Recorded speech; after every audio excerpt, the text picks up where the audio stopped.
Okay,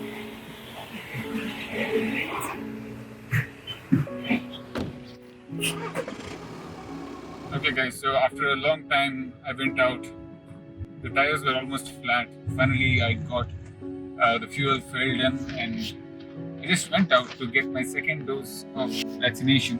I did not have to wait for 84 days for the second dose because I have to travel outside of country, and for that reason, with a special permission, I got the second dose just after 30 days.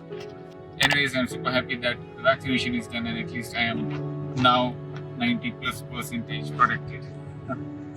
So, by the way, I am on the way to the nearby beach. It has been quite some time now that I did not step out of my house, and I used to work from home all this while. And hope. Wow. Okay, I'm driving as well. Let me do the recording later on. Well, I am now at Surathkal Beach, right next to the beach, and you can hear the waves in the background. And it's about to rain. I can see that it's raining on the other side, somewhere near the lighthouse. Maybe I will take you to the lighthouse some other time. By the way, what I want to share today is more on the solo travel and how things can change in a person's life, and why everyone should try solo hike or solo trekking, or it can be even solo travel. Why you need to do something solo at least once in your lifetime. So that's a unique experience which you all should try. Well, there is so much sunlight here, I can hardly open my eyes. Traveling itself is so valuable for all of us since it basically grows our viewpoints and makes us understand the significance of exploring and not living in one place always. Say, for example, if you are staying in an apartment, then you'll be in those four walls all the time. That's what I used to do when I used to work in Bangalore location. Now that I have moved out of Bangalore and I'm staying right next to the beach, I feel as though I'm working from some Goa or some exotic location. Even though I don't visit this place quite often because of the lockdown that we have currently, I do get a chance to visit once in a while, just like how I'm doing currently. So, hope once the lockdown is all over, we get to travel more.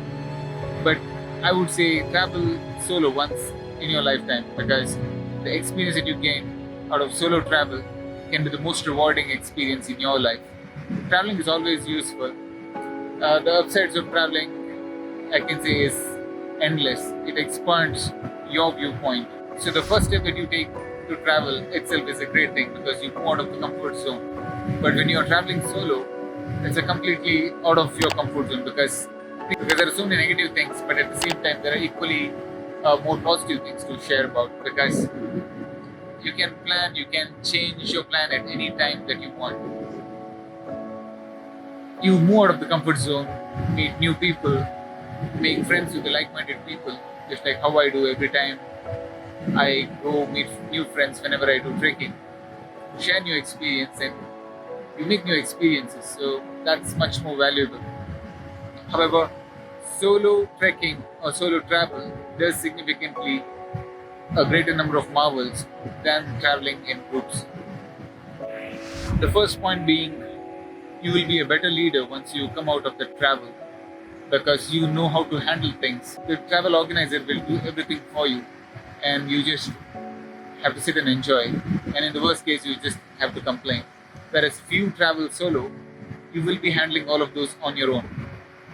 Anything, it can be a flight delay and you end up in cancelling your hotel or rebooking your hotel tickets. You might even end up in paying a bit higher fee or lower fee, or you might even choose to stay in a luxury hotel one day and the next day you can stay in a high hostels, or it can be anything. The experience is unique, but you will know how to handle things in a better way when you come out of this. You will know how to handle things even if you are all alone or if you're in a tough project. Say, for example, when I'm working in an IT organization, if I'm put in a situation where I have to handle things, I can handle it much better now than if I were to travel in a group where they were planning everything for me. The second point is you will become much more familiarized with yourself. You will know what your limits are and you can plan accordingly. Because there are few things which you may never agree for, and those are the things that you may not continue to do if you're a solo trekker. But the first thing that will come to your mind is it safe? Well, it is completely safe. It depends on the location where you're traveling. But you have to make sure that you do not reveal yourself too much when you're traveling solo, or you do not highlight all the expensive gear that you have got. Try to be minimalist. Just be like a local person, I would say. Do not showcase whatever you have got. Basically, do not show off, is what I wanted to say. The more you show, the higher you're putting yourself into some kind of trouble. And do not travel to some unknown location where there are less number of people, or where it might be dangerous. So get that information from the locals or wherever you're staying. It can be from high hostel. So that's basically the third point which I wanted to discuss about the safety.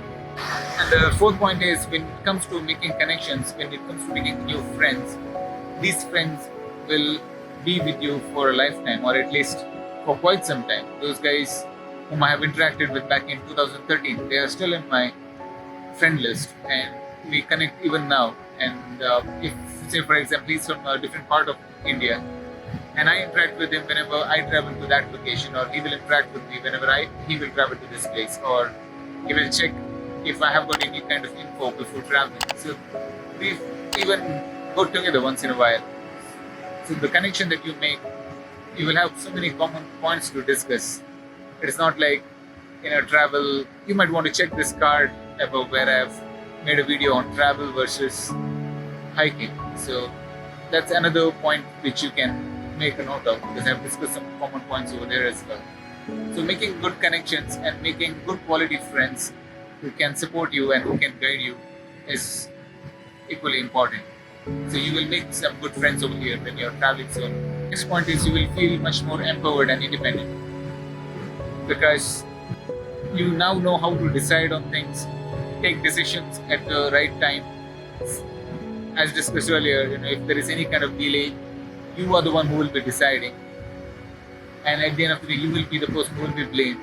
Even say for example, if it's positive, then you will be super happy about the decision that you have taken. So you'll be a better decision maker when it comes to traveling solo.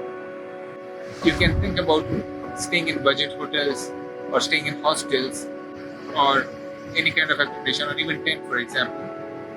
And you can stay with the minimal expense, because I've seen so many solo travelers who are staying in high hostels and hostels and so many other places where the expense is much lesser than compared to staying in a group where you'll be staying usually in the hotels. So those are some of the common points which I wanted to discuss when you're traveling solo. So hope we get to travel much more in the coming days. Now that the second wave is over, hope we'll not have third wave. At least as of now, we do not. And hope all of them get vaccinated by them. So if you're not done with your vaccination, go ahead, get that vaccination. By the way, you might want to join my friend zone. I've got a friend zone that I've created recently, and you can sign up in the description below. There's a link over there. And don't forget to subscribe to my YouTube channel. Hit on that bell icon, because I'll be sharing 2 videos a week. Stay tuned. Cheers.